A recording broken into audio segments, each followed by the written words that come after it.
So our final talk is, what is in your heart? Longing for the church. And our map gets a little bit more complicated because this is where it all comes together. And in our church we should see love for Jesus, life for Jesus, love for others, and love for his word. And there's no place in the church for love for the world, of course, apart from preaching the gospel to the world at large. So we're coming to the culmination of all these things. And we can say that Paul had a longing for the church, right, I think, from day one, from Pentecost. Unfortunately, there was one teensy-weensy problem with that, and that was because his desire, his longing, was for the church to be destroyed. It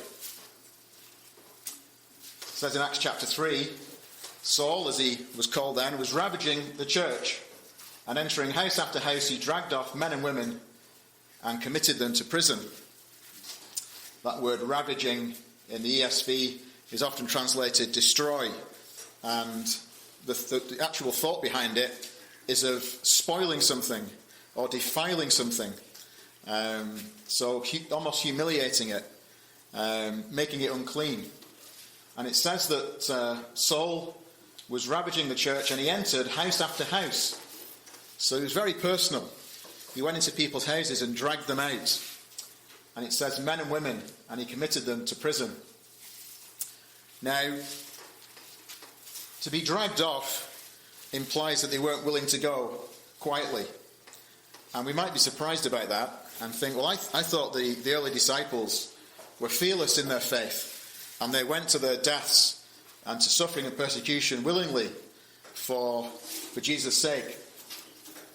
And I think that's true. But that doesn't mean that there wasn't fear and trepidation. And why might it be that they had to be dragged off by the Apostle Paul? It says here that it was both men and women. And we'll see that in 3 verses we're going to look at tonight. Men and women. And that's not just a politically correct inclusion of both genders, as we see in some verses and in some versions of the Bible. If you go into the actual original language, men and women are there separately. And the first thing to note is that the word in the Greek for women is the same as the word for wife. So you have to look at the context to understand if it's wife or woman. And that causes us a whole lot of problems as overseers when we're trying to figure out the meaning of some verses. But I'd like to think, and I think it's quite likely when we're thinking of house to house, that Paul was dragging off husbands and wives together. And I don't know if they ended up in jail together, but he went after both of them. And perhaps there were children left behind in those houses. And that was the reason why these dear disciples had to be dragged away, not because of the fear of their own lives, but because of the children they were leaving behind. Second thing I wanted to point out is that it's quite unusual for women to be specifically mentioned in this era. And they were often in that culture seen as simply part of the family of the man. But right from the beginning of the early church, the women are separated out and identified, and they stood shoulder to shoulder with the men. And Paul must have seen them as a threat. Typically women were just seen in that culture as staying at home with the kids, and if there was a war, then you take the men out and you leave the women alone, because they've got children to look after, and it's not a fair fight to tackle unarmed women. And yet Paul drags off men and women, and right from the beginning in the early church, men and women are of equal value and play an equal role, a different role, but an equally important role in the church. And Paul knew that, and he dragged them both off. And it says he committed them to prison. And then in the next chapter, it says Saul, still breathing threats and murder, went to the high priest and asked him for letters to the synagogues at Damascus, so that if he found any belonging to the way, that was what the early church was called, the way, men or women, he might bring them bound to Jerusalem. Saul, was a very, very nasty man. He was a wicked man, and he was a violent man, and he was breathing threats and murder, and he was quite prepared to kill people. And he says, he has his own testimony on 2 or 3 occasions, and he says, I persecuted this way to the death, binding and delivering to prison both men and women. And on another occasion, he says, I not only locked up many of the saints in prison, but when they were put to death, I cast my vote against them. Can you think of a person who Saul voted against? Remember what that guy's name was? Stephen, that's right. But there must have been others, because Paul is speaking in the plural here about people being put to death. So, as I said, he was a really, really bad man. Then he says in Acts 26, I punished them often in all the synagogues and tried to make them blaspheme. And in raging fury against them, I persecuted them even to foreign cities. So not only going from house to house, he went to the synagogues where he knew people would be, Christians would be. At that point, there were still Christians in the synagogue, and eventually they came out and formed their own separate organisations. And he says, I punished them. And the word there really means vengeance, or to avenge. And Paul thought he was avenging God's honour in doing what he did. And he says, and I've not really picked this up before, he went into the synagogues and tried to force them to disown the name of Jesus with threats and with beatings. And he says, in raging fury, I persecuted them even to foreign cities. And that's literally translated as insanity. Paul had lost it. He was so angry and so hateful of Jesus' disciples.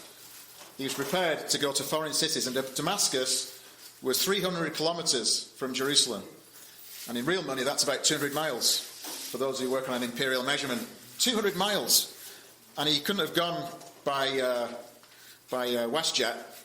He had to go either on foot or on donkey, and it would have taken him a long time. Of course, he never got there, as we'll see.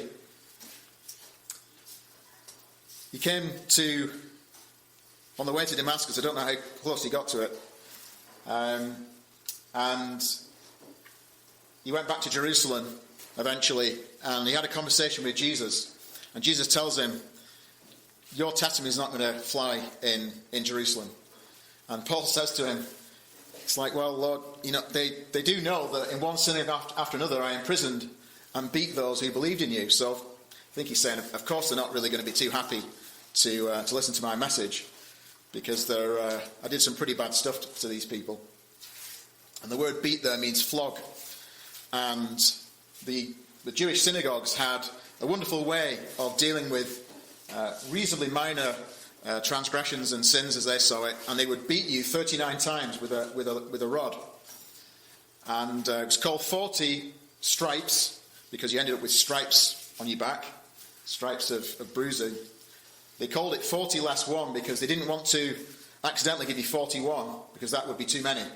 So they gave you 39, and if they miscounted, well, at least you still only got the regulation 40. And it was brutal. And people would take weeks to recover from it. And he says to Jesus, he said, I beat some of my fellow Christians with a rod. And I'm not surprised that they wouldn't really want to listen to me. Of course, Paul says later on that he was beaten himself by the Jews later on 5 times, 39 times 5 on different occasions. The tables had turned. But Paul writes to Timothy and he says, I thank him who has given me strength, appointed me to his service, though formerly I was a blasphemer, a persecutor, and an insolent opponent. And as I said, Paul's quite happy to tell his story. You might think that he was embarrassed or felt guilty about the mistakes that he'd made, and he'd made such a mess of his life up to this point, and he thought he was serving God, and he was actually serving the devil. And yet, there's no hint of embarrassment or shame. And he's, like we thought yesterday, he's not looking back, he's looking forward. And he says, I thank Jesus for giving me strength and for appointing me to his service through grace even though that's what I used to be. And it's an encouragement to those of us who feel we've made a mess of things. And we think that God can't use us. God can use us. And Paul responded to the call of God, and his life turned around. And that can be the same for us too. An insolent opponent, we get the word hubris from the Greek word, and it's someone who takes pride in damaging others by lashing out with a nasty spirit. And Paul was all about tearing down the church of God. And he took delight in doing nasty things to people. But then he met Jesus and he became Paul, and that signified he was a different person. He says, "The grace of our Lord overflowed for me. I received mercy that Jesus Christ might display his perfect patience as an example, and an example to people, other believers." And they could say, well, if Jesus could rescue Paul from the life he had, he can do the same for me. Paul says some very surprising things that turn his relationship with the people in the church completely on its head. And in Galatians he says, "My little children, for whom I am again in the anguish of childbirth until Christ is formed in you." These are the people that he wanted to tear to shreds and to beat and to murder. And now he's calling them my little children. And he's using the example of childbirth. And he said, "Paul, I think you're treading on dangerous ground there, buddy. Trying to put yourself in the picture of someone that's given birth, because I don't think you've experienced that pain." But we'll let him off, because that was the thing in his mind that came closest to comparing how he felt about the people in churches of God that he was now serving, instead of trying to destroy.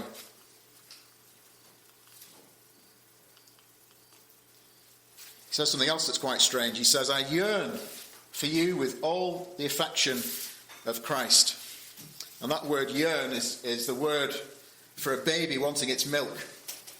And if you've ever had a little child that gets very hungry, little baby, and they get sucking on one of these, good luck trying to get it off them. And it's that yearning, that desire that Paul had for these people that were formerly his enemies, were now people he saw as his children.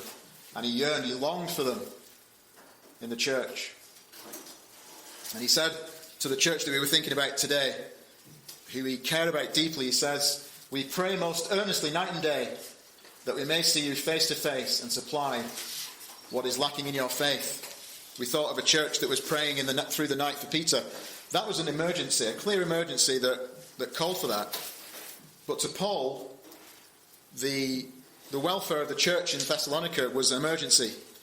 And he, with others, part of his team, were praying constantly, day and night, because they cared so much. They were so invested in the progress and survival of that church.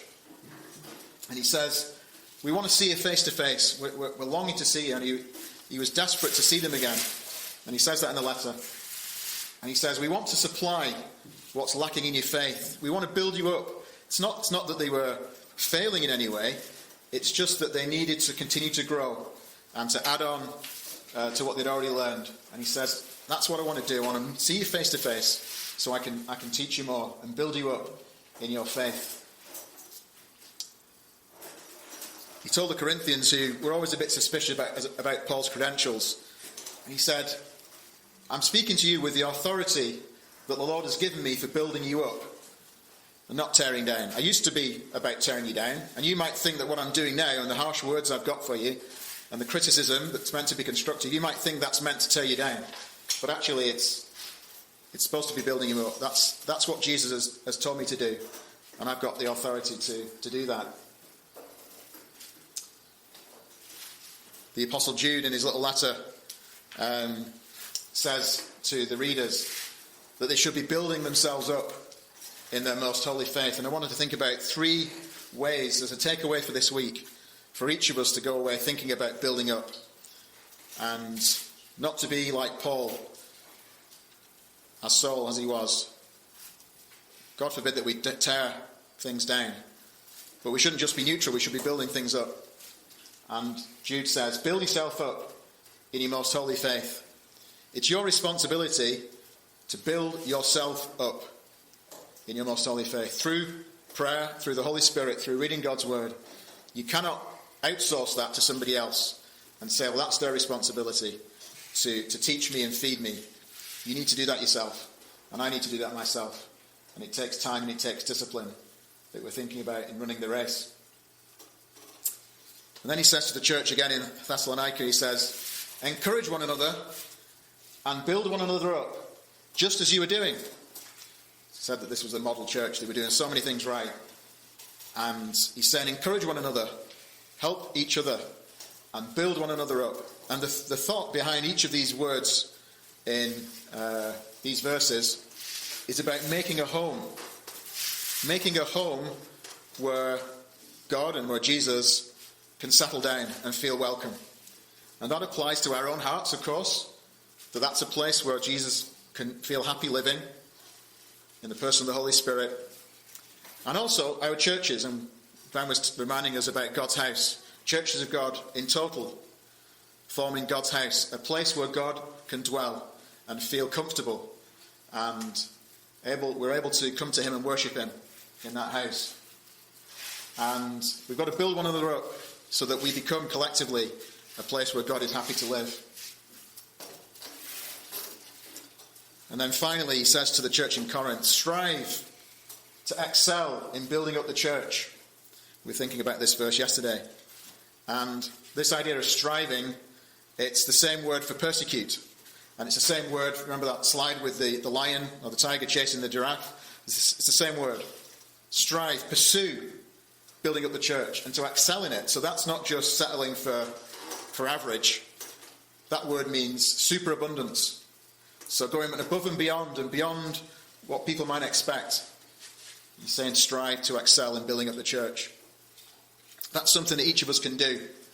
You might be coming from a small church. You might be feeling quite discouraged and say, what can I do? What can our church do? We're maybe a dozen people.